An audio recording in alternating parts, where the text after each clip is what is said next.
Pope Leo just sent shockwaves through the American Catholic Church and to American politics by dropping a bombshell on the Republican Party. In no uncertain terms, the Pope let the world and the Republican Party know that it is officially game over. I'm going to show video of Leo making his boldest statement yet on the relationship between the American church and politics. But first, let's talk about the game that Catholic cardinals have been playing with the Republican Party since Reagan. It's the game where Brian Kilmeade can go on the air at Fox and state this about the homeless. You decide that you're going to be locked up in jail. That's the way it has to be now. Or involuntary lethal injection or something. Just kill them. And yet no one from the Catholic Church hierarchy says anything about it. Worse, the Cardinal of New York goes on Fox only a week later pretending that it didn't happen so that he can audition for future jobs by fawning all over Charlie Kirk. The more I learned about him, I thought, this guy's a modern-day St. Paul. It's the game where the American Catholic bishops not so subtly endorse the Republican Party and Republican politicians because they claim to be pro-life. And they denounce Democratic candidates no matter what their personal beliefs are because the party is pro-choice. Of course, the Republicans are anything but pro-life. They support the death penalty. They are anti-immigration, including asylum seekers. They are pro-guns, anti-gun control, anti-universal health care, and anti-education. But they get to pretend they are pro-life because they are anti-abortion. And the Catholic bishops have helped them with this pretense for decades.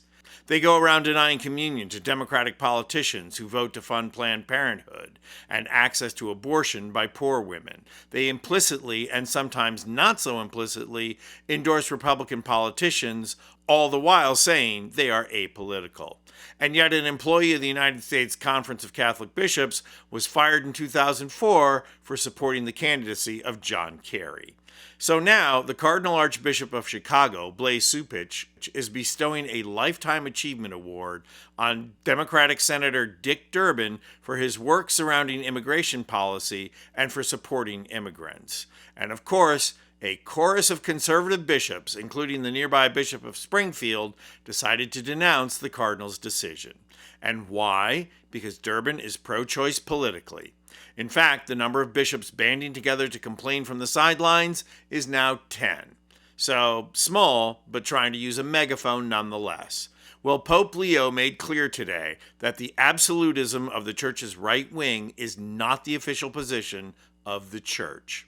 As he was leaving Castel Gandolfo, the Pope was pressed by a reporter from the reactionary cable channel EWTN, who tried pushing the absolutist agenda of the right wing onto Leo.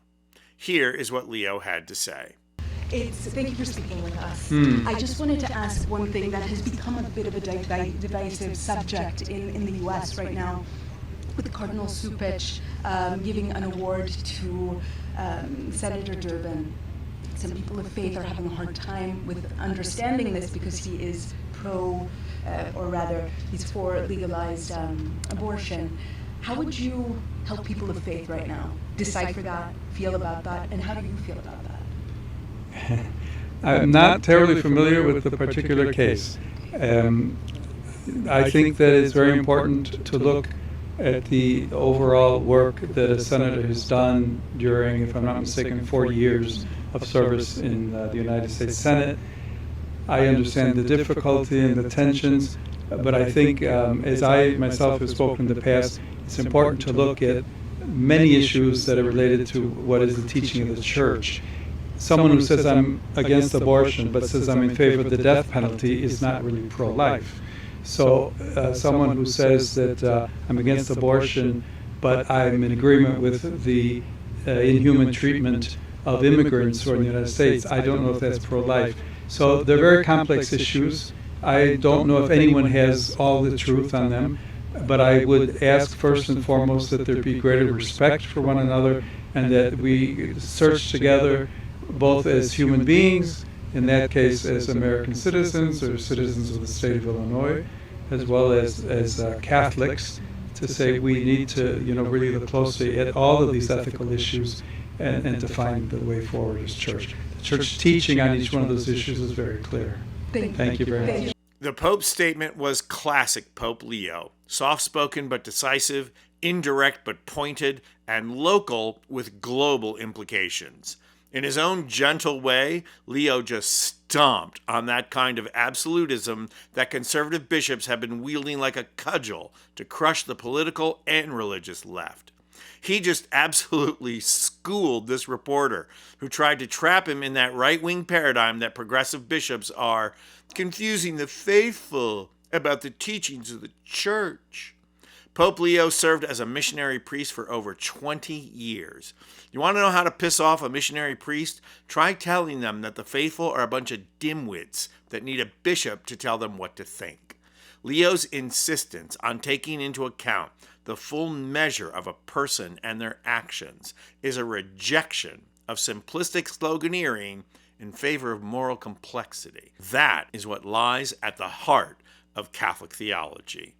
Leo makes it clear that Catholic politicians, or any politician or person, should no longer be cast aside wholly based on one absolute criteria. Leo is making a powerful statement that the abortion absolutist position of right-wing bishops and the Republican Party they endorse is no longer going to carry the weight of the Vatican with it. That is an enormous departure from the way the American Catholic Church has played ball, and it's going to send shockwaves through the Church and the Republican Party.